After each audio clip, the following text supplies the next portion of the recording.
Welcome to Occupations, the podcast, where we discuss what it's like to hold specific jobs. Occupations is brought to you by lotsofmaps.com, where you fulfill your vintage map gifting needs. Visit lotsofmaps.com. Hey, and welcome to Occupations, the podcast. I'm Andy Jagalinzer. I have a great guest today, Amy Shanler. She is the professor of the practice and associate chair of the Department of Mass Communications, Advertising, and Public Relations. And I need to take a deep breath because that put me out of breath. It's okay. I'll fan you. It's okay. Thank you, I'm Amy. back to life. Thank you so much. Thank you for being here. Sure. My pleasure. Glad to talk to you. Amy's going to tell us a lot about PR and mass communications, but also being a professor of such and giving us a couple of perspectives of something we have yet to talk about here on Occupations. So welcome, Amy. Thank you, Andy. Let's just dive right in. Tell me, what the heck is PR and mass communications? Sure. Let's start with public relations first, right? Public relations is the thing that everybody thinks they know how to do. You know, if you have an outgoing friend, you think, oh, you must be in PR. And that couldn't be the furthest thing from the truth, okay? Public relations is really about an organization, and it can be a company, a nonprofit, or a government entity, and thinking about all of the different groups of people that it has to maintain relationships with, like employees or customers or donors or partners or the government. And so my job is to help these organizations figure out what's the best way to work with each of these groups to create a win-win relationship, or what we call a mutually beneficial relationship. That fits within the context of mass communication. Mass communication is how, you and I are sitting across the table from each other. We're having one-to-one communication. But when you take your podcast out to the world, it's going to reach many people, one to many. We hope. Yeah. Reaching the masses. And so we're practicing this profession of public relations within the context of all the different ways that we have to communicate with our audiences. Well put. I love it. And she's timing herself, by the way, because I said, can we do it in a minute? And she did it. She was amazing. She actually had a stopwatch. So definitely someone in the PR game that knows succinct, less is more. Yes. Okay. Time is money. Excellent. All right. Let's take a jump back. Okay. Where are you from? Like, where were you born? Sure. I was born in Morristown, New Jersey. Familiar with it. And what exit is that? I was exit 32. Thank you. Off of 287. I know generally the question is Parkway Turnpike. So I guess, well, we moved when I was about 12 down to South Brunswick, New Jersey, which off of the Turnpike would be exit 9. So one of the many Brunswicks in central New Jersey. I appreciate the fact that you didn't just brush that question off. No, it's a very serious question. Yes, absolutely. Absolutely. From New Jersey, you probably get it a lot. We do. We get a lot of flack about being from New Jersey, but I was the youngest of 4. Nice. Raised by a single parent. Oh, wow. And then a step came into the picture here. But there's a big age gap between myself and my next oldest siblings. And I think that contributed a lot to just how I grew up. I was, this is not a sad story. I was alone a lot though, right? My siblings were off doing fun and exciting things, and they didn't want their little baby sister coming with them. So I had a similar situation. Did you really? I sort of feel like I grew up as an only child to a point. To a point, yeah. And so when you have to be creative. You have to come up with games. You have to, I was a big reader as a child because that was a great way to occupy my time. I did consume a lot of TV. Probably a lot of Brady Bunch and Knight Rider. Those were some of my favorite TV shows when I was a kid. But I think it just forces you to be creative and then to be ready. This is, I think, really fascinating. When the family was ready to engage with me, I had to go. I had to be ready. I had to be on. So I got really good at reading the room and figure out when can I intercept. And gosh, that skill has stayed with me through this profession. That's mass communication, I believe. Well, public relations. I didn't know it at the time, but yes, I was definitely practicing PR. How long did you live in New Jersey? I lived in New Jersey until I left for college. Oh, wow. Okay. And I did not return. All right. So elementary school, what were you interested in at that point in your life? What was, I know it, you're a long way from having a career, but you want to be a fighter? Do you want to be an astronaut? Or do you want to be a PR person right away in first grade? No, PR, it was an accident that I even fell into it. But some themes that stuck with me, writing. I was always writing. Good. And I was excited. In kindergarten and first grade, you didn't really have the tools to be able to write. So I expressed myself a lot through creative drama. I would put on shows in my own house. Awesome. Come up with my own crafts. But then when I was given the tools and the structure to be able to write, I remember in third grade writing this mystery story, and it was 9 pages long. And I felt like I just got the beginning of it. And the teacher was like, no, like, this is good. You're good. Be done now. And I was like, no. So yeah, I think this need to communicate and express myself has always been there. I just wasn't sure how to frame it. I got my career advice from television. So I wanted to be an architect for a while, like Mike Brady. So I thought that sounded really cool, and I loved the way his desk looked. He had tubes. He carried tubes. He carried tubes that looked very, very fancy. Who doesn't want to carry tubes? Absolutely. Yeah. I wanted to be a lawyer, a divorce lawyer, because of an old TV show called Divorce Court. And I just thought that was just so cool. Excellent. And they carry briefcases. Also carrying things. It has something to do with carrying stuff, I think. Yeah. Today in PR, I'll carry a laptop and a phone. Maybe you should have been a Sherpa. Maybe. So those were some of my early career influences. I didn't really think much about a career. I was definitely a kid focused on being in the moment. I also loved performance. So my mom helped channel that energy into dance classes. And so I stayed a dancer until I went off to college. Very good. Yeah. All right. Dancing. Excellent. Any particular style? My favorite was tap dance. Oh, Yep. My very favorite. But ballet, tap, jazz, point, like those are the whole mix of things. Very good. And were you in the drama department, or were you acting? Of course I was in the drama department. Come on. In high school, absolutely. I wasn't listening to the morning announcements in high school so much, but my best friend said she had auditioned the afternoon before for the musical. And I was like, well, I didn't audition. I need to do that. So I went right up to the drama department teacher, Mrs. Kraft. I still remember her name. And I said, I missed the audition. I'm really sorry. Can I please try out? And she's like, no problem. Just join the chorus. And I said, that's fine. And I had the best time. And the next year, I ended up getting one of the leads in the show and was just an active participant in drama from that point on. So being in PR Yes. and communications, you've got to be able to speak and present a lot, I assume, right? Yes. And so getting up on a stage or getting in front of people, even at that young of age, was that a nerve-wracking thing, or were you pretty comfortable right off the bat with that? I've always been comfortable off the bat being in front of other people. And it's not just being comfortable speaking my words. I think the connection between theater and public relations is that you have to speak the words of the brand. Right. And so it's like almost like a script, being able to put yourself in the mindset of what does this organization need to convey at this time and how can I best do that is similar to when I have a role that I'm trying to play and I want to evoke an emotion from the audience. How do I do that? They're very similar skill sets. Okay. Great. Well, and it all adds up to some degree to who the person you are today is, and it's nice to identify those things.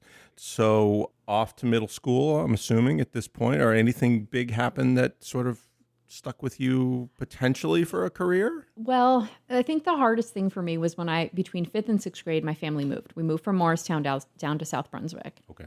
And I moved into a small community where everyone had been in school together since kindergarten. Basically the community I left, right? I didn't know anybody. Yeah. And that was a lonely, lonely year. And one of my best friends, I don't mean this with any stereotypical, was the aide who worked at the playground. Like she was the woman I talked to every day. She was the person who was a constant there for me in the school until I got my bearings, until I could figure things out. And the importance of that relationship really stuck with me. And when I think about that from a public relations standpoint, and no, this didn't inform my career, but there's a lot of parallel, right? Like, we talk about in PR, you have to listen to your stakeholders. You have to understand what their needs are so that you can figure out how to meet them. And here was a wonderful role model who was able to do that. You know, she gave me what I needed. I was this lost, lonely girl, and she gave me, you know, that trusted relationship. And that definitely stuck with me. From a career standpoint, I was part of the school newspaper, which I think had all of 2 issues. So, you know, don't get yourself too excited. I'm sure you learned a lot about what the newspaper business in the day was about. Exactly. To some degree, yeah. And it was mass communication, and it was finding a story, and it was, you know, listening to what the people in the school wanted to hear from and being able to deliver on that. So that was break a lot any of fun. big stories? I don't think so. No. No, I don't think so. Little Johnny doing weird things in the bathroom? With paper No, towels or definitely something? not. No, Definitely like didn't that. uncover any, you know, supply hoarding or anything like that No either. investigative reporting No, or anything. hardly. Very good. Well, and having a close friend being an adult like that must have been interesting as well. Do you feel like that helped shape you to some degree that year? Or do you think the kids had some issue with, oh, she's obviously really close to the teacher or the teacher's aide? What, you know? No, I think it was just a lack of confidence on my own part, honestly. Okay. You know, I think growing up in a house where I was so much younger than everybody, I was used to relating to people who were older than I was. Yeah, that's true. And so meeting this new group of kids, I wasn't comfortable with them. I didn't know them. So I gravitated toward the type of dynamic that I was comfortable with. Okay. And so I think that over time I did make friends, and I'm still friendly with a lot of those people on Facebook. It's kind of nice to see. And what about the teacher's aide? Are you still in touch with the teacher's aide? No, she ended up being the parent of a friend of mine who I met a little later in high school. So that was kind of ironic and fun. But no, to this day, we're not in contact anymore. Not best buds anymore. Not best buds, okay. No. Right. But it was a lot of fun. And then the other thing that I think happened, and this is really interesting, is I just want people to remember your brain catches up at different points. So my math brain wasn't so strong back then. My writing brain was really strong. And it wasn't until I hit middle school that something clicked and my math brain turned on. And it was an interesting paradigm shift for me because something that I traditionally wasn't, quote, good at, I suddenly was. And so from a career standpoint, I think it's really important to realize you're not going to necessarily have all the skills at the time you think you should have them. Of course. Right? But it's going to happen. Was it a teacher that helped bring you to that point? I'm not sure if it was a teacher or just, honestly, biology. Things like neuro things clicking the way they were supposed to, that it made sense. The topic I specifically remember was statistics and probability, and it made such sense in my brain. And then I think that gave me the confidence to then be more comfortable. And we moved into another, like a pre-algebra, which is also very logic-based. My brain is very logical. And so geometry was another one, very logical-based. And so we went from these abstract word problems as a kid to now we're into something that has rules and has an answer. And here's a process to figure out the answer. Yeah. My brain loved that. That's excellent. Yeah. And what year was this? 7th grade. 7th grade. Yep. Okay, so that's when it clicked for you math-wise. Yep. Is math a big part of PR and communications to some degree? You know, it kind of is. Yeah. We do a lot of math. From the beginning of public relations always starts with research. We have to understand our audiences, the problem that we're trying to face, the environment in which we're operating, and math is a part of all of that. When we're planning what it is we're going to do about a situation, and we're, you know, a strategy might be the thought process and the direction that we're going to take. But in order for us to enact that strategy, we have to be working on budget, we have to be working on time, and we have to measure the impact of our work. And math is a part of all of that. Yeah, statistics heavy in the statistics. At least reading it, being able to read the statistics, right? Yes. Or at least inquire about what is a specific. Exactly. Okay. And then also to create your own statistics when you're talking about the impact that you're having on your audience, right? That's really important. And not to say that we have to be, you know, math geniuses, but we have to be math literate and we have to be math comfortable. Same with research. You know, I'm not a researcher.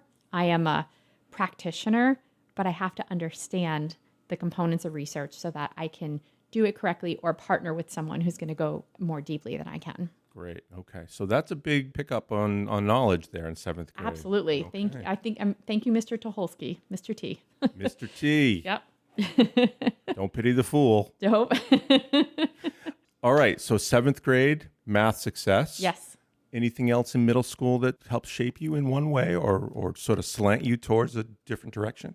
I think middle school was where, when I made that shift from Morristown into South Brunswick, I switched dancing schools and went from a very fun, casual, youth-oriented program into much more serious programs. And that, again, factored discipline into my life.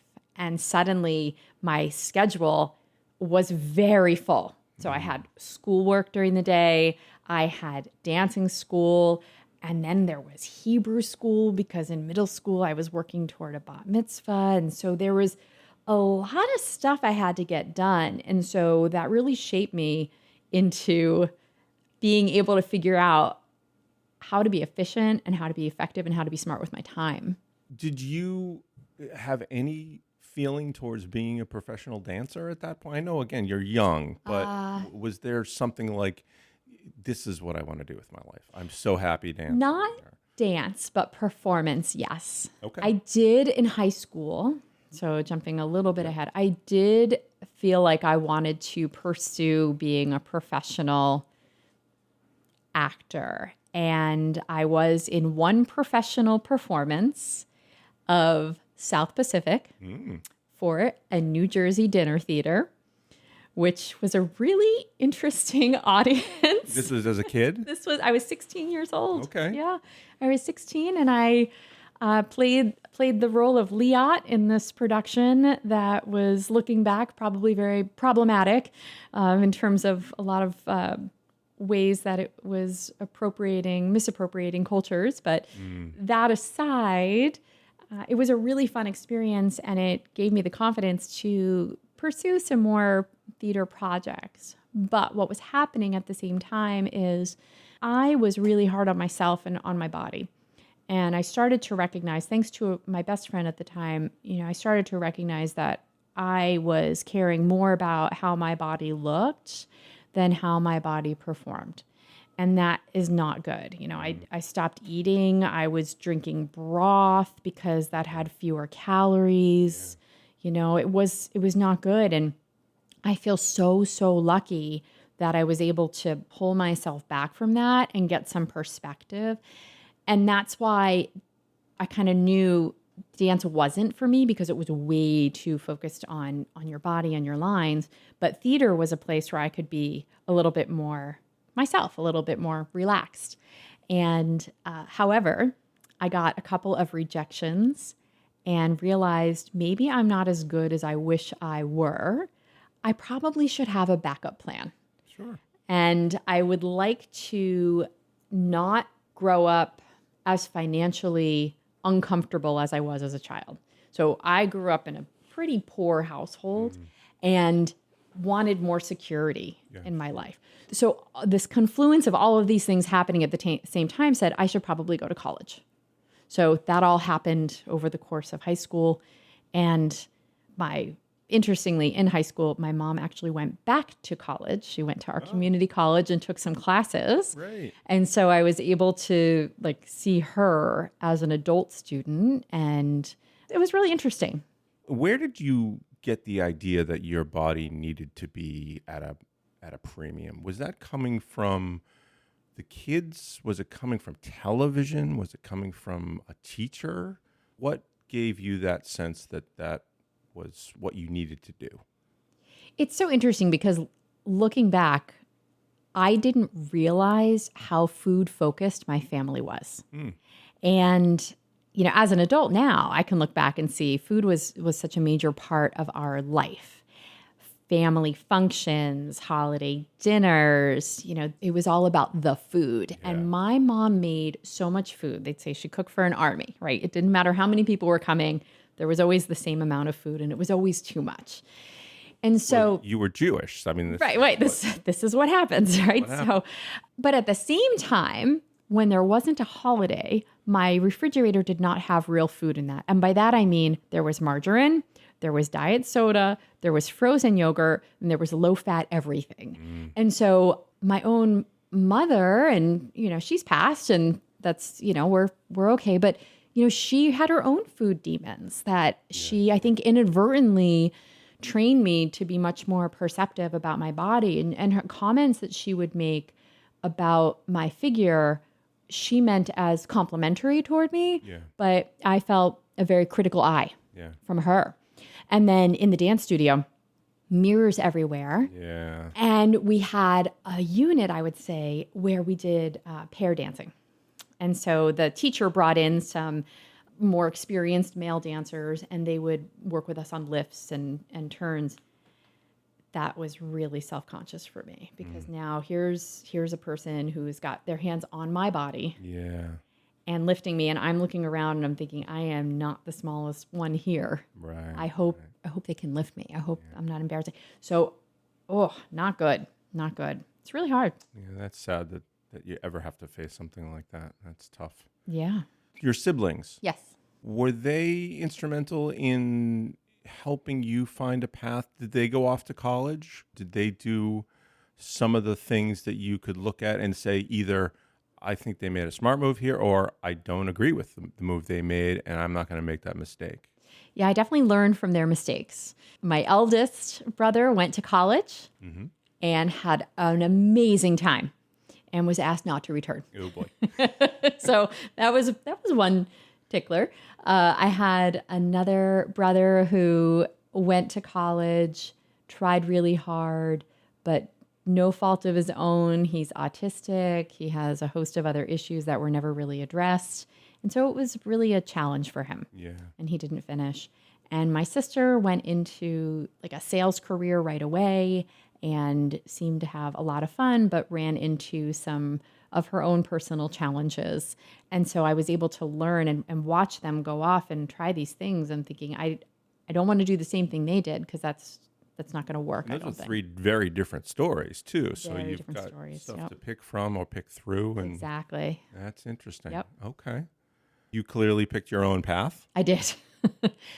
Which is good. Not surprising, right? As a young child having to be independent, I was kind of used to picking my own way. So college was, back then when you looked for a college, there was a book. I want to say a phone book, but I know a lot of people don't know what a phone book is today. But a really thick book, maybe 2 or 3 inches, 3 or 4 inches thick, that listed all of the colleges and all of the programs and how to apply. And so I borrowed that book, went through it, made a list of things that looked interesting, and applied to, I think I applied to Boston University because my mom said, why don't you look at Boston University? And I said, okay, I'll put that on the list, sure. I applied to Rutgers, my state school. That made sense. I applied to the University of Richmond because my best friend had a crush on someone who went there, and it seemed like a good idea. It was just sort of willy-nilly. And then I was in a really high-achieving academic program as a student. And so all of my friends, all my peers, well, this one was applying to Princeton, and this one was applying to Harvard, and this one was applying to MIT. And I was like, all right, well, what's another one? All right, I'll apply to Brown. That seems good. So we just sort of like made it up as we went, before the internet. So I did not get into Brown, and I was disappointed, but I also didn't know what I didn't know. And I ended up choosing Boston University because they gave me way more financial support than any of the other schools that I was accepted to. Okay. And it seemed like a cool place. So great. Why not go? All right. So backing up a tiny bit, back to high school. Yes. At that point, when you were applying for colleges, was there a career in mind or a path? So I was applying for both theater and the other career was psychology. Okay. And because of some of the challenges that I experienced, not only my eating disorder, but also seeing some of the mental health issues that my mom experienced, I became more well-versed than any teenager should be in the world of psychology. And so I thought that would be a good fallback career for me. And so I applied for those programs. I ended up ditching the theater part because that's when I think my brain caught up to the fact that I don't know that that's a sustainable career for me. So I went all in on the psychology route. So any other things in high school that were big events or big influences in high school that maybe helped shape who you became? Absolutely. I throw back to Mr. Schultz. Mr. Schultz was my AP English teacher. I'm getting just filled up thinking about him because he was such an important person. Oh. Yeah. There's always that one teacher, right? There's one. Yep, And Mr. that Schultz. just kind of gets you. Yep. Understands how to reach kids. And, Absolutely. Yeah, so Mr. Schultz. So I credit Mr. Schultz for my writing capabilities. He taught AP English my senior year, and my very first assignment I scored, you ready? Yep. A negative 28. Ooh, that's record-breaking, I Record believe. breaking. Yes, I believe it was record breaking for Mr. Schultz too. You know, I'd been told all my life I was a terrific writer, and clearly there was something there. Right. But he was able to take this raw material and help me focus and mold it and make me a much stronger writer. And I really appreciate that. When I went from like negative 28, when I got to like a positive 7, I was stoked. I was like, all right, I'm on the board. Let's keep going. And your understanding of math told you that negative 28 It's not a great grade. No. Not great. Not great.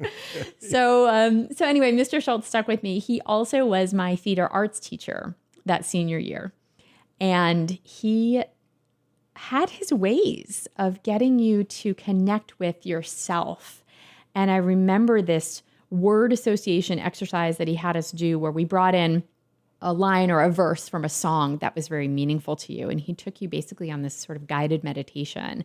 And things that I learned about myself through that were so eye-opening and strengthened my desire to want to study psychology because I could see the connection that he was making there. It was so fascinating. And I don't know what happened to Mr. Schultz. You talk to any of his former students and we're all his biggest fans. And I wish I knew where he was today because I would thank him personally. I would assume that teachers like that probably have students all over the world that want to thank them for I'm sure launching their careers or not launching their, Yes, exactly. helping to divert them to become the person they ended up becoming. So That's right. great. That's right. I'd like to think Mr. Schultz is in a good place. I hope so. Helping himself as well as others. I hope so. That's great. Yeah. All right. So BU it is. BU. We're going to BU. We're going to Boston. BU, and we're going to learn about the brain and Yes. what makes us make decisions about ourselves Exactly. and what influences those decisions. Absolutely. Path. No question. That was the path, Andy, and I did it. I did that path so quickly that by my sophomore year, I was staring at 2 more years ahead of me, not sure what the heck to do with myself. Because I dove in. I was fortunate to bring to the table APs and I tested out of a lot of requirements, which gave me a lot more flexibility to attack that psychology major much faster. The only hard class, well, I mean, it was all challenging, but the hardest class for me was a cognitive psychology class because we dove really deeply into anatomy. And that was a good lesson for me to realize that I understand the research and I understand the output, but I don't understand the anatomy. That's hard for me to learn. Sure. So going into a medical route was not my route, right? It would be more of a therapist, more of a social work kind of approach that I would take. Great. Because you were studying psychology and you did say you grew up with some challenges psychologically, whether that was with yourself or others, were you also giving yourself some therapy by learning about therapy? Oh, absolutely. I mean, were you self-diagnosing and things like that sort of because of what you were learning to some degree or no? It was harder for me to self-diagnose. It was a lot easier for me to armchair diagnose the people around me. Ah, okay. Right? To explain the dynamic in which I was operating, to explain the relationships that I was having, to explain why the experiences that I had with certain people were the way they were. It helped me with that. Yeah. It took real therapy for me to understand myself. I hear you there. Yeah, and that's always a good thing. Yes. That's great. Yeah. Excellent. So, 2 years in, 2 years you don't in. know what you're going to do with yourself because you've already conquered the world of, That's right. of psychology That's in right. some way. So, it's interesting. Back in the day, so I was a waitress and a hostess at a local restaurant. Loved that work. So my jobs in high school, I think, definitely contributed to my career without knowing it. I was a babysitter, loved kids. Total public relations job, just didn't know it at the time, right? You're managing the clients who are the parents. You're taking care of these children and trying to make them happy and come up with mutually beneficial activities. So that was great. Then I worked at a shoe store. Okay. Loved it. I had so much fun, again, working with clients and helping them find what they needed. Right. And this relationship piece, I enjoyed it. And so then when I was old enough to be a hostess and then a waitress, same idea. It was about interacting with people and creating these positive environments for them and taking care of people. I really liked that. And so during summers, after my freshman year and sophomore year, I would come back and work at the restaurant, and it was a lot of fun. I also, sophomore year, became a lifeguard. So I was working the lifeguard and the restaurant job. Again, it's all public relations, right? Like, how do you tell a kid not to run and jump when his parent is on the board that pays your salary, right? This is very Rules are diplomatic, rules, Amy. right? Rules are rules, but you have to deliver in a way that they understand and they see it as a benefit why they're not allowed to run. And so in retrospect, these jobs that I had, they were building my public relations career without even realizing it. So in college, I had to figure out what to do with this extra time. And I went through it was called the Bulletin, the list of all the majors. And I found this one called Public Relations. Now, that stuck out to me, A, because the required courses were ones that I had already taken. And B, my friends in high school used to call me PR. And I never made the connection. I never understood it. But why did they call me PR? They called me PR because when we went to a movie theater and had to go buy tickets, I was the one who would talk to the stranger. When we went to a restaurant and had to ask for a table, I was the one who talked to the stranger. Anytime anything needed to be done, I was the fearless one, the outgoing one. In fact, in high school, I was voted both friendliest and most outgoing. Wow. And so I think because of that, people just called me PR. Back to my point, most people don't know what that means, right? And I want to say, you don't have to be friendly or outgoing to work in public relations. Right. And that is one of the misconceptions that we have, right, about this industry. But I happened to be. And so when I saw it, I was like, oh, public relations, haha, that's funny. Why don't I take a class and see what it's all about? And I did. And I thought, oh, I get this. This makes sense. Because it was building and drawing from the psychology background that I had gained, from my personal experiences, from my work experiences, and put it into this framework that really clicked with my brain. And I thought, okay, this makes sense. This I can do. This was your junior year? Yes, this was right at the beginning of my junior year. So the end of the sophomore year is where I found public relations. I took that class. Beginning of junior year, I added on the major and did a lot of extra work. I could overload because of my GPA. So I was able to overload. By the end, I ended up with a degree in both psychology and public relations. So I had 2 different degrees, which was amazing for me.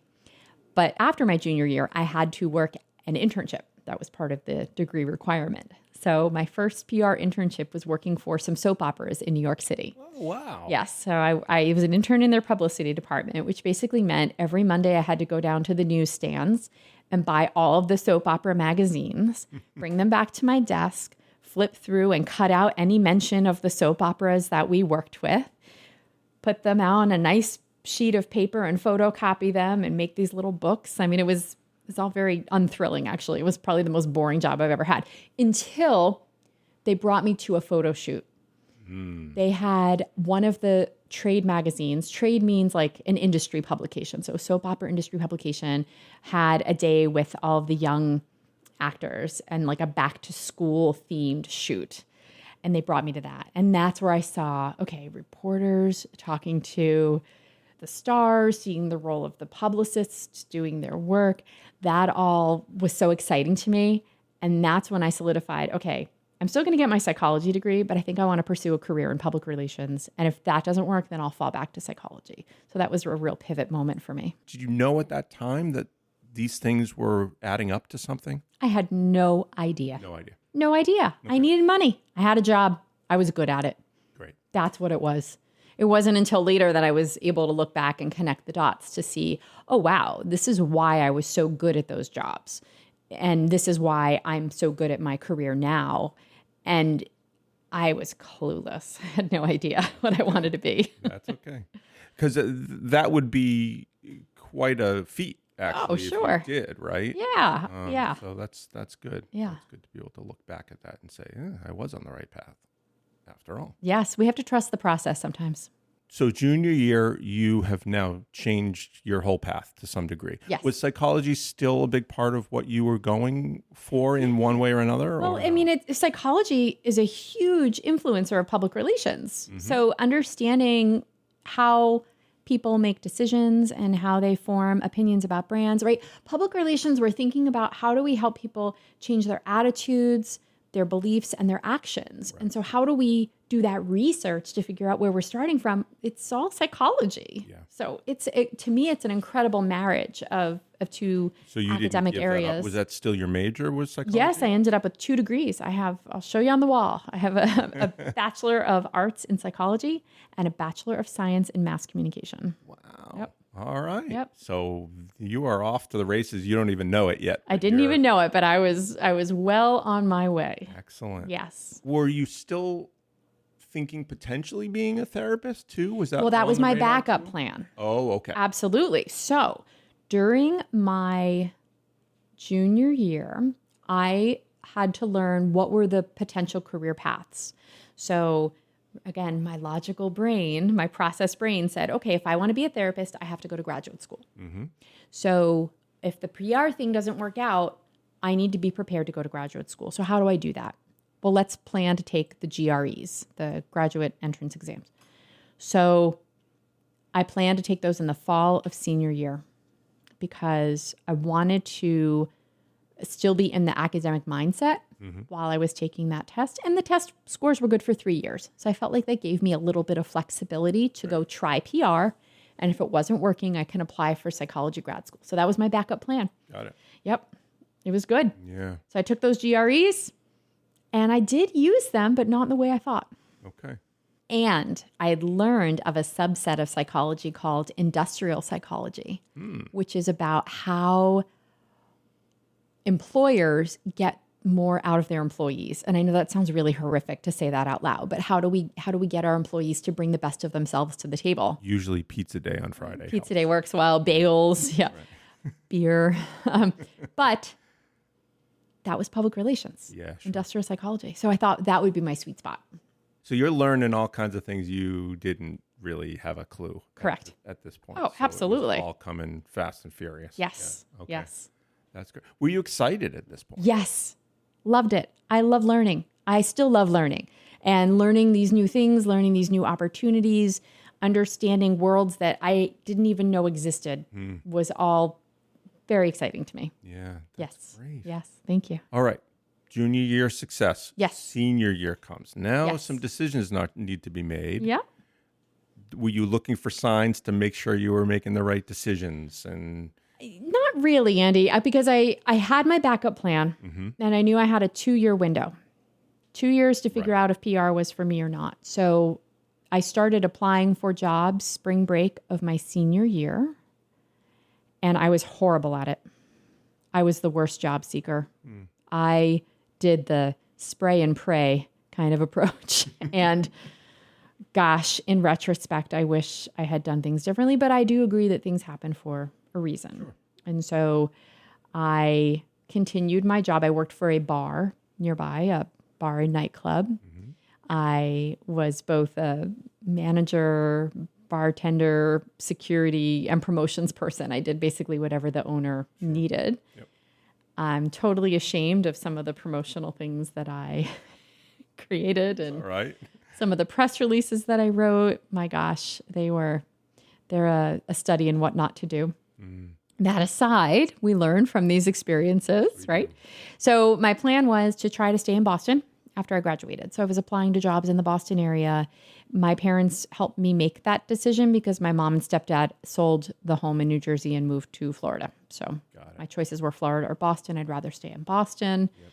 And I figured out how much money I needed to live on, and could I get that from the bar? Yes. If I worked enough shifts, picked up as many side jobs as I could while I was looking for full-time work in public relations. So you're well organized. Oh, highly organized. Right. So Yes. you're not throwing things at the wall. You're planning ahead, and you're wondering in advance, can I pull this off? Yes. And figuring that out. Yes.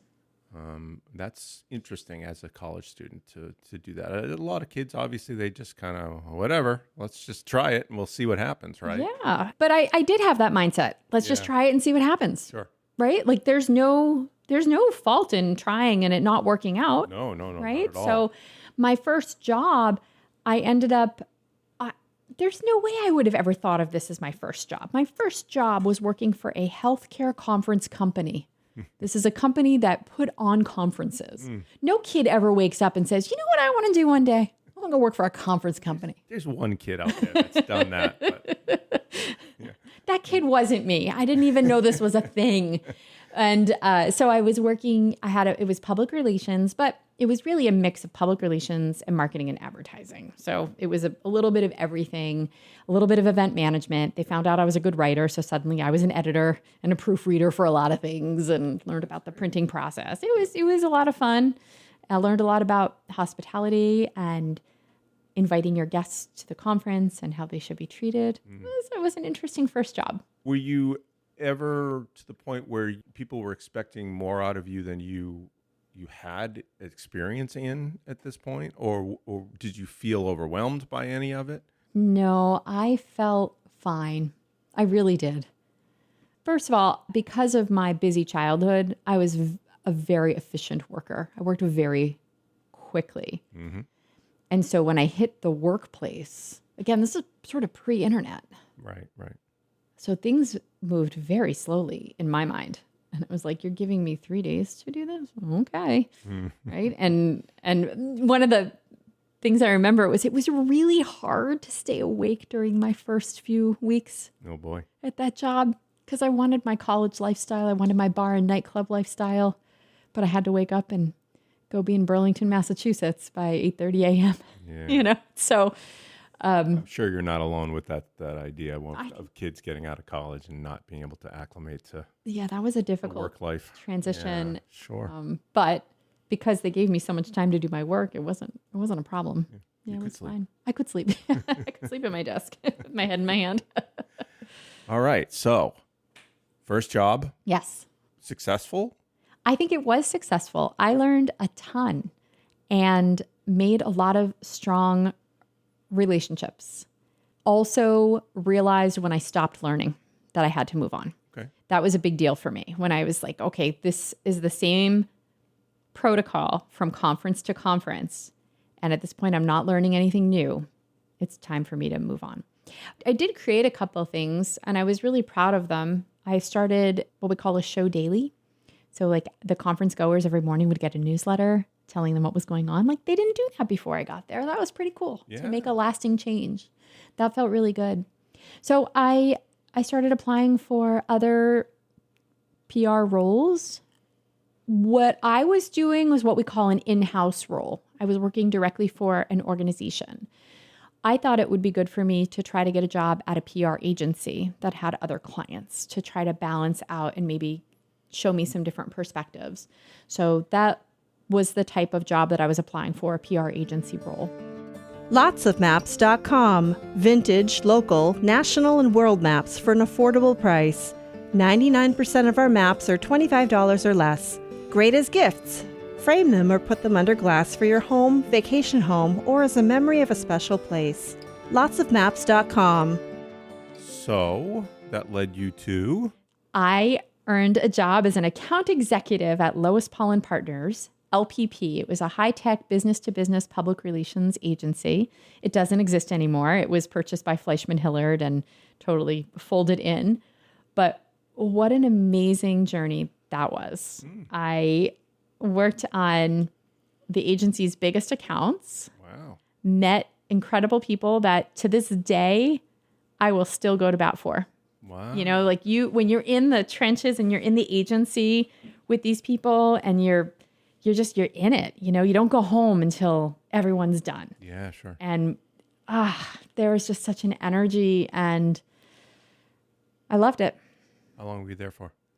I think I was there for 7 or 8 years. Wow. Really I great. only left because, well, you know, I ended up getting married and I got pregnant and I have twins. And, you know, shockingly, daycare for 2 babies is very expensive. Really? Yeah.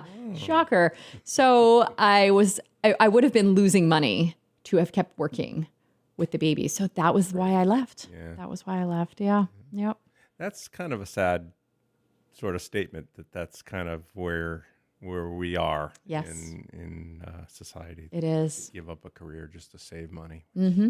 But I would say I didn't give up a career. I just, That's true. you know, I made a right turn and we went down a different path, and it was highly successful. You could have given up a career. I could guess have is my given up. Point because Yes. you were forced to do what you needed. That's right. To do, which is sad that. That's right. Even So I pivoted and I worked from home for a local PR professional association. great. I did freelance projects and I taught my very first course at Boston University. Ooh. Now, how did you get that gig?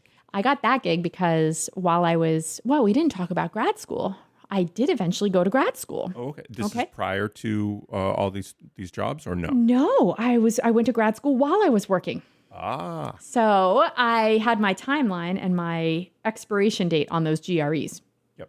And what I figured out was when I went to the PR agency, they had this incredible benefit called tuition remission, where they would pay for some graduate work. So I applied for the program at Boston University because I knew the program, was comfortable, and I was accepted. Got the use out of those GRE scores, thank goodness. There you go. And I earned my master's degree by taking 1 class a semester for 6 years. Huh. And I did it. And I finished the program, Andy, pregnant with twins. Oh boy. I had to take my comprehensive exams. My husband was traveling at the time. Our house was a disaster because we bought a fixer-upper and we were still in the fixing part. And I remember the night before my exams, sitting alone in the dark on a couch that we'd had since college, eating ice cream out of the tub. I was just at a low point, right? Like I was exhausted. I was growing 2 human beings inside of me. I had to take these 6-hour exams. I didn't know what to do. So anyway, we pushed through. We did it. Yep. Got my master's, gave birth to 2 incredible babies. I did not walk in that graduate ceremony because I was 3 weeks postpartum. And I was just barely functioning at that point. So Wow. yes. So that brings me to teaching. So one of my professors at the time, the writing professor, ended up becoming my client. They needed to hire a PR agency. I was on the pitch team. I was like, oh, hey, I know you. And he was my client for years. So we get in touch, and he was my phone a friend when I had a grammatical question and nobody was listening to me. I would call my professor friend and he would tell me the right answer and give me some backup. And I finally asked him, hey, how did you get into teaching? And he told me how and introduced me to the head of the writing program. And she hired me a semester later to teach a writing for communication professionals course. Wow. That's it. Was that even on your radar at all, or is that something that? So I mean, you asked. How did you I get asked, in? yeah, and I asked because while I was at the PR agency, I mean, the PR agency was just so pivotal in so many ways. When I was at the PR agency, we used to do these once a month lunch and learns. And at some point, I became the person organizing those. And I loved the process of figuring out what's on your mind. What are you struggling with that we can give each other some support for? And I loved it. I loved the whole experience and coming up with the questions and the talking points and how are we going to answer them and who's going to come in and guest speak and figuring all that. And I went to my manager at the time and said, I love this training stuff so much. Can I just do the training? And he's like, no, you have to do the PR too. Like, you know, kind of need that. And I was like, okay. But it kind of got me into this mindset of, gosh, I really do like this teaching, this facilitating part. So I think getting to know my professor as a human and getting to understand he was a practitioner as well. And he did this at night. And how did you fit this in and how did it work? And so this one first class, the CM 331 class, was my litmus test to say, do I really like this or just do I think I like it? Turns out I really loved it. I loved teaching. That's apparent with where you're at now. Exactly, That's yeah. great. So that's your first foray into any kind of teaching. You've Correct. never taught anything in your Correct. entire life. I mean, I taught some kids how to swim when I was a lifeguard, but that's a one-on-one, very different kind of environment. But yes, this is my first teaching. All right. Yeah, That's terrific. it was great. Love that. Yeah, thank you. All right. So now you got 2 babies. Mm-hmm. And your career is not on hold, but it's not where you ultimately really want to be, right? That's right. That's It's a right. good temporary step while you're raising these children Yes. of yours. And so I'm assuming they grew up at some point. Well, before they grew up, I got a call from my former client. Ah, And he said, can you help me do some networking? I have this position and I want to know who you think would be good for it. And I read the position description. I said, what about me? And he was like, you do it? And I was like, why not? Like, let's talk. He was like, I'd be thrilled. So numbers worked, timing worked. My daughters were about 1.5 years old and they went to their first day of daycare. there you go. And so it was good. I was ready. They were ready. The cost comes down for toddlers, just so you know. Been there, done that. The price or my salary increased. So it made sense. And I loved it. And my client was just such a wonderful boss, so understanding. You know, I might have to leave by, 4:45 to go get my kids before the daycare closes or they charge you a stupid rate. And as long as I got my work done that night, he didn't mind. It worked out really well. So that got me back into the PR profession.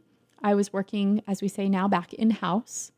And my old team that I used to manage at the agency was my agency team. Terrific transition. My old vice president had to talk with me about how to be a good client because I knew too much about what went on at the agency. And I said, no problem. I got you. And that was just a great job. Got me out there. It was a lot of fun. But teaching was in the back of your mind, wasn't it? Well, and I still was teaching. Oh, you were still okay. I taught 1 class a year for writing. Yep. Got it. Okay. Yep. So I did the one while I was home. I did the one while I was at this new job. So this first job back was only about 18 months because I was recruited by a big company. And when I got that big company job, I couldn't teach the writing class anymore. The writing is so labor intensive and my job was highly demanding. Yeah. So I said, if you have these other classes that you need taught, call me. And so they did. I taught a different type of class. Wow. And I still taught about 1 class a year while I was working. Yeah. Fantastic. And kids. I don't know how I did it. I think my kids ate a lot of frozen meals. That's, I think, how I did it. That's okay. Yeah. It was all right. Frozen's a good thing. They turned out okay. Good to know. All right. So how long did you keep that up? The 1 class a year. What? Oh my was gosh, there for yet another step that? Yeah, I mean, so I started in 2004 with the 1 class a year, and in the fall of 2013, I started full time. So 9 years. Okay. Did it for 9 years. Wow. In the spring of 2013, I got a call from the then department chair, who said, "We have this full time role. It's kind of a unique role. These don't come up very often. We'd love for you to apply." And I was with my husband and the kids in Washington, D.C. We were on the National Mall. I remember this so clearly. And I said, but I'm not ready to step out of my career yet. I feel like there's more that I can do. And my husband said to me, "You're the happiest all week when you call me from that parking garage to tell me you're on the way home." He's like, "Your energy, your enthusiasm, it's like nothing I've seen. Why wouldn't you want that all the time?" Yeah, sure. I thought, well, that's a really good point. And I was nervous about the money because academic salaries do not pay what industry salaries pay. But I thought, this is kind of cool. Why not go for it? Yeah, sure. And I guess that's been a theme. Like, why not try? Right. And so I tried and it worked. And I'm still here and I love it. So you're a professor. Yes, I am an actual professor. All of a sudden. All of a sudden. So in the fall of 13, I took on the role of visiting associate professor. Maybe it was even visiting assistant professor. Visiting would be the operative word here, okay? And during that year, I had to then apply for the non-visiting role. And I did, and I won. And that was a risk because there was no guarantee I was going to get that role. There were others who were applying for that too. Sure. I think I had a really fortunate boss who said, if things don't work out, just call me. So I had a little bit of comfort in making that leap.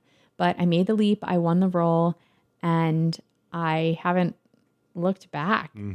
It's been incredible. Wow. Yeah. Fantastic. Thank you.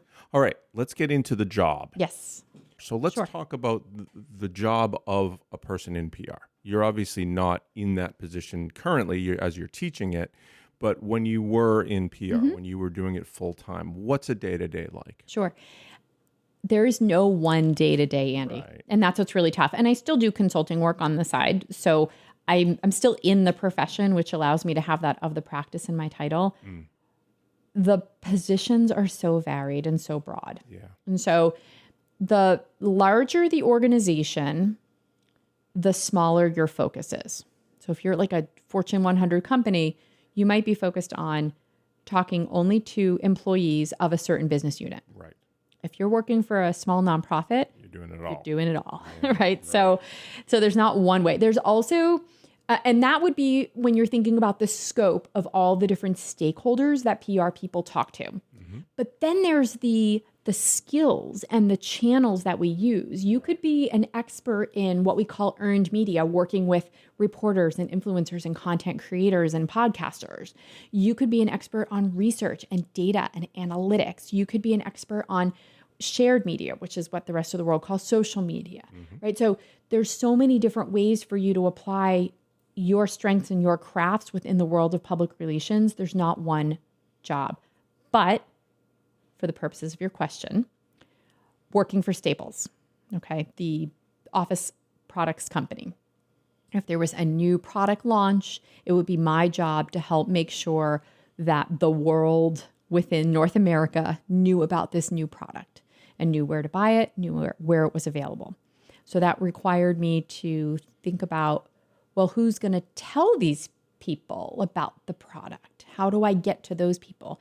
At the time, it was a lot of reporters, a lot of social media, and a lot of bloggers, pre-influencers, right? And so I would have to write the materials that would, and then work on getting them to those people and convincing them that this is a good story for them to tell their audiences. At the same time, some of them might say, oh, well, this is great. Can I see the product? Do you have photos of the product? Do you have video of the product? So before I do that, I have to anticipate they're going to want these things. So I have to produce these things. Yep. I have to get the money for this stuff. It's not free. Right. So like I have to go say to, the people who hold the purse strings to say, hey, here's the plan. Here's what I need money for. Can I have some money? And then I go do the thing. And then I have to go tell them what we did. Did it work? Did it not work? So that was part of it. I was working for a division of IBM. It was much more of a business to business type role where I was trying to reach people at their day jobs, not as consumers. And so that would be maybe telling them about a new award we had won, or talking to one of our customers and writing up a case study that we could then put on our website. So very different types of work. When I was working at Philips, which is a life, health, and innovation company, it was more reputation. So I would get a call from some warehouse somewhere telling me about a potential crisis. How do we handle that? I was working on updating our crisis plan. So all really different kinds of things. Interesting. But the goal is successful business. Yes. And that is really kind of what you're after. Absolutely. What's the measurement that allows people to understand that you've been successful at your job? That's a whole other 3 to 5 hour podcast situation. Okay. This is the big question in public relations. How do you demonstrate success, right? Because just as people think, oh, it's PR, anyone can do it, right? It's PR. How do you measure this thing, right? So there's actually a lot of science that goes into measuring it, and I'll try to boil it down for you pretty quickly. Number 1, public relations is concerned with the impact that we are having on our audiences and the actions that they're having, the impact on our business goals. So we might say in the old days, back when I was working for the soap opera and cutting out the mentions of that was measurement back then because we got the article, right? But what matters now is, what do people do once they see that article? And so with digital media, we're much more able to track people's journeys as they're interacting with all of the different types of media that are out there. Right. And we can say, okay, because of this article, this many people came to our website. And those people stayed on our website this amount of time and led to this number of sales. Or we might say, because of this article, this AI search result now includes our organization and our product. And that's, a huge, huge amount of credibility that goes to our organization. So lots of different ways that we measure it. There's been work done by RepTrack, which has connected reputation drivers with business outcomes.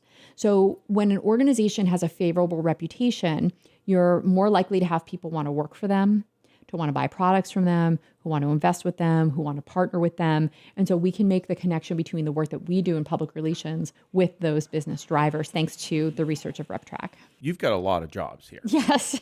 Because you got to figure out who you're dealing with. Yes. Then you got to figure out, how do you reach them? Correct.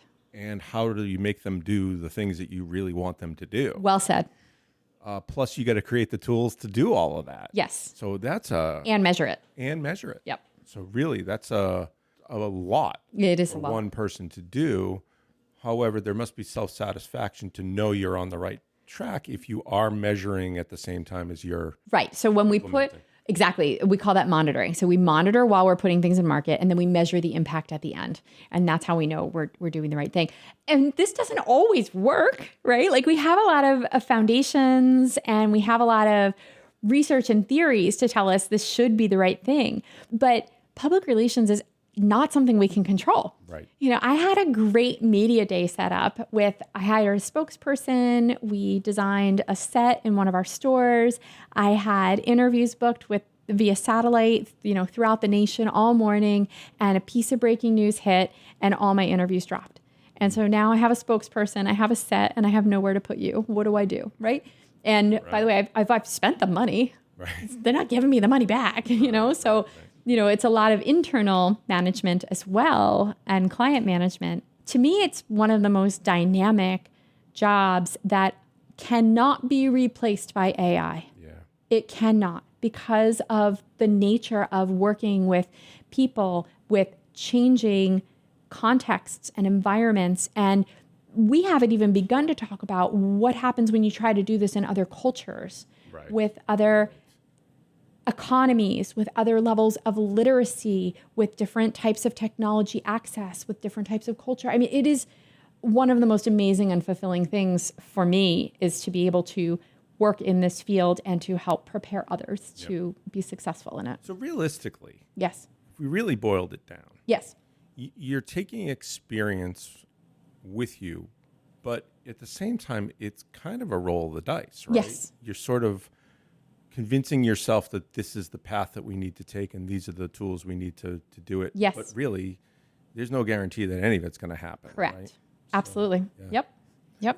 That's a lot. That's It a lot is. of responsibility. Yes. I know as a company, you're counting on that person to, sell the widget, right? Yes. Sell the widgets, sell the donation program, sell the organization as a great investment, sell the organization as a great place to work, make our employees feel good and satisfied. There's a lot. Yep. There's a lot to it. And we didn't even talk about crisis management either. Right? That's a whole other subset of the work that we do, is crisis prevention and then management and rebuilding. And that, I love that work as well. Mass communications. Yes. That's basically what you're talking about, but reaching out to the masses, right? Yes, we're trying to reach out to the masses, but in public relations, we don't try to reach everybody. That would be foolish. Got it. We're trying to reach the people we have a reason to talk to. Got it. Yep. So define groups of stakeholders. Okay. And mass communication is, we're going to reach the majority of the people in this particular subset. That's right. Got it. And what's great about mass communication is that, it gives us a tool, right? If we know we're trying to reach a large number of people about a topic, there are mass media available to us: broadcast television, the newspapers, the internet. Like, that's all really useful. But the most persuasive communication takes place among people with whom they trust. And that's not mass communication.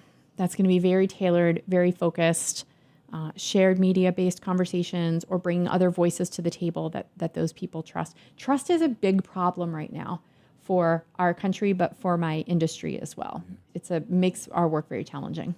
Well, and obviously the word influencer is a big term these days. Yes. The question is, are they doing it just because they're getting a paycheck, or do they have some investment into the product that they're... That's right. Shucking. And but it's not black or white.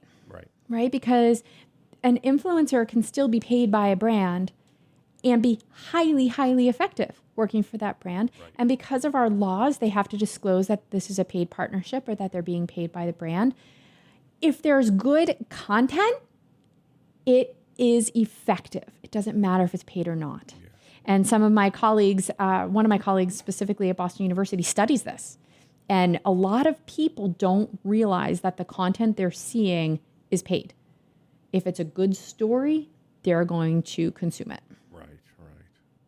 The lesson here is also, just because you've become a fan of, let's say, an actor, and you like their acting, doesn't mean their decision of repping a foot cream is necessarily the foot cream for you. That's right. Yeah, we had an actor repping a product line, and it was a stretch, shall we say? And we knew this going into it, but we thought that the name recognition and sort of the untold story of this actor might really resonate with people. And it did for a lot of people, but there were some snarky commentators who said, clearly this person is doing it for the money, and it happens. But yeah, sure. Yeah. We do the best that we can. And that's crisis management to some degree. Little bit. I wouldn't call it a crisis per se. Crises are like show-stopping, business interfering. This was just like a little blip. Yeah. A little issue. Got it. Yes. Okay. Let's shift gears towards your teaching part of it. Oh, sure. So you've got experience, you've got the education and the know-how, and you've done it for many years. Yes. So you're bringing that to students. I assume mostly undergrad? I teach a mix of grad and undergrad. Okay. Yes. Great. Yes. Do you also teach professionals that are already in the industry and are looking for new ideas and things like that? If those people enroll in our graduate programs, yes. And we have a new graduate program that is starting this fall that is geared exactly toward those professionals as well. Got it. But I also do a little moonlight teaching through some PR professional associations where I'll come in and teach a session here and there. And that's a lot of fun too. That's great. Love that. All right. So what is your day-to-day like as a professor? Now, I know you get your summers somewhat off to some degree. But well, I'll say this. I've been on the computer since I got up before you came, and I will be on the computer all afternoon as well. So it's definitely a misnomer to say we're off for the summer. Sure. Am I actively teaching? No, but I am revising assignments. I'm updating a syllabus. I am working on some new case studies. I'm thinking about ways to take the feedback that students have given me about what's working and what they'd like to see different. See, can I make any changes on there? I'm launching a whole new academic program. So there's a lot associated with that. So I keep pretty busy all year round, but the teaching part is thinking about from the beginning. It's a lot like public relations, actually. When we start a PR campaign, we think about what are our objectives. And we do the same thing when we're teaching a class. What are our learning outcomes that we're hoping to achieve? And then how do we achieve that?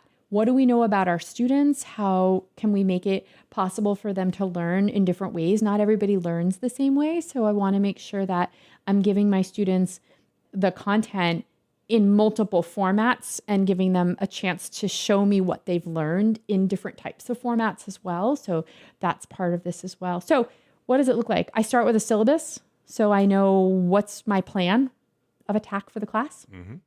And then we think about what can I do in advance versus what do we have to do in the moment. If we're trying to keep this course current, you can't plan everything in advance because there's stuff that's happening in the news that I want to bring right into the classroom. So it's about scheduling. Okay, this is a class where I'm going to talk about something in the news. I don't know what that thing is yet. I'll decide that week. So planning that out. And then during the school year, it's teaching, grading, prepping, meeting with students. I do a lot of coaching with students on career counseling, on career preparation, on trying to figure out the right grad school, on trying to handle a difficult situation at an internship. So lots of office hours, as we like to call them. And then other types of work. When you're a professor, you're not just a professor, you're also part of the faculty community. And so I'm on committees as well to help with the overall running of the college. I imagine you're doing research as well on successful PR programs, disastrous ones as a teaching tool. Do you keep your eye out and see what's happening? Absolutely. Yeah. So I'm not a scholar, right? So I'm not publishing papers or speaking at academic conferences, but I am constantly consuming the news about trends, about case studies, about moves that are happening, like where people are going, about new communication channels and platforms that are on the horizon, ethical challenges that are in play. I'm constantly consuming all of this content. And I have a folder that I keep on my desktop of interesting things that I might want to pull into the classroom. So the tools have changed over the years. Mm-hmm. When you were first starting PR, yes, social media probably wasn't much of a major player. The internet wasn't a major player. All right, there you go. So it was, I did fax blasts, which was super exciting, where when you had a news release to send out, you had a list of different newsrooms and their fax machine phone numbers, and there were services where you gave them all the names and you gave them the doc and you sent it out. I also sent out news releases where I literally stood at the copy machine for like an hour to print these out. And then I printed out my labels. I did a mail merge, and then I made a cover letter, and then I mailed out press release. I mean, it was a whole different ball game. While the tools have changed, the principles have remained the same. Sure. And that, I think, allows us to adapt very easily to any new thing that's come on the horizon, AI being our latest little blip. So when the chip's in our brains and I'm able to like beam some information to you by just kind of staring intently into your eyes and beaming information from my forehead to your forehead, you feel like it's still pretty much the same principles. I would say that a responsible organization following good public relations principles are going to have boundaries and protocols in place that won't let you beam into me without my express permission and consent. Well, I would assume if you don't want that information, you're going to be wearing a tinfoil hat. Maybe. Or a bonnet. We'll see. Okay. Yeah. Tinfoil bonnet. Sure. Yeah. Tinfoil bonnet would be the way to go. Absolutely. And I bet there's trends. I mean, QR codes was a thing that, sure. we thought was going to be a complete disaster in the beginning because people wanted to use it for everything, but it has really found its place, right? It has, but there are still people misusing it, which makes me crazy. Like, don't put a QR code on a screen, my mobile device, on which I can't access the link because I need another mobile device, right? Like, come on, people, let's be smart about it. Don't put a QR code on everything. Yep. But yes, they can be useful. And just as I think that's the key here, is any communication tool can be useful if it's the right time and the right context and the right audience, right? And which goes back to our psychology conversation, which is why I lean on that so hard. Yeah. All right. Advice for folks that might want to either get into one of the fields that you're involved with, and there's a million different positions in those fields. So it's not necessarily one particular one, and or become a teacher in this in the end. Sure. What do you got for advice for folks as far as, now obviously there's a million paths you can take, and you're not going to say you have to take the path that I took, but is there advice along the way? Is there something specific that you would say, look out for this, or make sure you do this because you're going to need that? Start reading the trade publications that focus on the world of public relations and communication. So there are newsletters and podcasts that all they talk about is public relations. Start consuming that. That'll really help open up your eyes to the breadth of this world and the different issues that we're managing. The second thing is, if you're interested in an industry, express that interest appropriately on your LinkedIn. So for example, if you read an article that is truly moving to you, why don't you share that on your LinkedIn? But don't just share it, add value. Right? Say a sentence or two about what you learned from this, or how this was interesting, or how this affects, or could be interpreted in this other way. That demonstrated interest on your LinkedIn is a form of your portfolio. And so add to it. Build that track record. That is your PR. You know what, Andy? You're right. You really have to think of yourself as a candidate and apply public relations principles to yourself as you're communicating to potential employers. Right. Absolutely. You're your own first client. You are. Exactly. And so to that end, you got to put yourself out there. Yeah. So go to different professional meetings that are happening. The Public Relations Society of America. There are local chapters of different types of organizations like the PR Club, for example. Get out there, meet people. You're going to find lots of opportunities for you to donate your time to these professional associations, build up some credibility, have some networking conversations. That's a great way to go and put yourself out there in the world of public relations. And then just do the LinkedIn networking thing. I know a lot of people are anxious about this and reaching out to strangers. So find a common connection. If you went to college, find someone who graduated from your college who's working in the industry. I'm sure they'd be more than happy to talk to you. Reach out to me. My friends call me a connector because you do this thing and I know somebody over here who does this thing. Let me introduce you two together. So find those connectors in your life. And you and I need to talk. We sure can. We sure can. So that's it. Stay up to date on the industry, demonstrate your knowledge in the industry, put yourself out there, whether it's networking in person or through LinkedIn. And then the fourth thing I would say is just look for opportunities to learn. So maybe there is a webinar coming up or a free class, or, if you don't know what the AP style guide is, that should be a signal to you to go research what is the AP style guide, right? And you'll start to learn the things that you don't know that you can be keeping up on.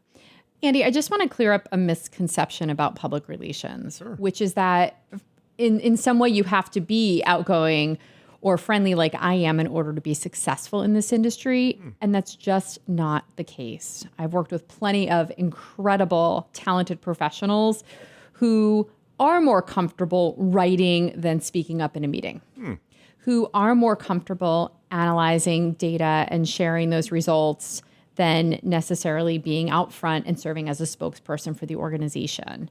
I've had people who are much more happy to be the counselor and help guide and sort of serve as that corporate conscience of an organization. And you don't need to be outgoing in order to do that. Right. So I just want people to know, if they're thinking, I'm not a particular type, of person, there's not one right type of person who works in this industry. Right. Well, I suppose you're meeting the outgoing people because they're outgoing. That's and they're right. reaching out to you, but That's there are right. plenty of people behind the scenes that you won't meet. That's a really good point. Yep, exactly. All right. Exactly. That's interesting. That's for the public relations side. For the teaching side, start with just giving some guest lectures. Those are the most fun because you don't have any homework, right? You get to slide in, be the hero of the class, and go on home with all the kudos and accolades, and you don't have to do any homework. So reach out to your local, just a lot of people reach out to me on LinkedIn. Say, hey, I do this thing if you need a guest speaker. And I do reach out to a lot of them because I'd like to bring in a variety of different people in different classes. So that technique works really well. If there's a local college or university, do it. And then if you want to explore a little bit more, then go a little bit further in depth. Maybe organize a training at your current professional office and see what that process is like to create the whole learning environment. And then if you want to go further, then reach out and see about being a part-time or an adjunct instructor. These are all the steps that we take until you want to get to that full-time role. The only people who go from college right into being a professor are the research academic PhD track folks. That is their career path, is to become an assistant professor and then move up the chain. So it's otherwise for people who are working in the industry who want to dabble, it's a little bit of a strategic move on our part to make that happen. Let's talk quickly about education in that suggestion. Yes. Obviously, college education is helpful for sure. Is it a dire requirement? To be a professor, you need a bachelor's degree. Yes. Most places will require you to also have a master's degree. Right. If you have an incredible career and wonderful years of experience and lifelong learning and practice that you could bring, maybe some programs will be willing to say, okay, you have the work experience, you don't need the master's. What about For public PR? relations, you will need a bachelor's degree. You will. You'll have to demonstrate writing competency. And the high school writing style is completely different from the type of writing we do in this industry. That's a lot of what we have to teach our students is how to undo the more is more concept that you learn in high school and go to the less is more. Would you say an ability to write well, is that a requirement? It is. It really is. Because even if you're not, let's say you're doing that research and data and analysis role within public relations, you still have to convey your findings and your insights clearly, concisely, and without miscommunication. So your ability to write well is an essential skill in this industry. You need to be able to get along with people. You got to have some people skills, right? Sure. You don't have to be a people person. You don't have to be Miss Friendliest and Miss Outgoing, right? But yes, you have to be able to listen, consider other people's perspectives, and sometimes we have to put our own opinions to the side and listen to the research. Yeah. Here's another skill that's really important in public relations. Okay. Failing and learning. There's a lot of times we try things and they don't work. And this is not the time to go crawl into your closet and cry. This is the time to look at it methodically and say, what didn't work? Why? What are we going to do differently next time? And let's move on. It's a really important skill set. There's no crying in PR. There's no crying in PR. That's right. Oh, there's another line we say. We say it's PR, not the ER. Like, calm down. Yeah. And this is something else I tell people. Oftentimes, I have to be the grown-up in the room. When people around me are losing their heads and panicking, I have to be the one to say, let's stay calm. Let's focus on what we can control, what the situation is. Here's what we can do. Let's put a plan together. That's my job. Got it. I can cry later when I go home. Right. Yep. And you often do. I wouldn't say often. Okay. I have, but not often. I kid.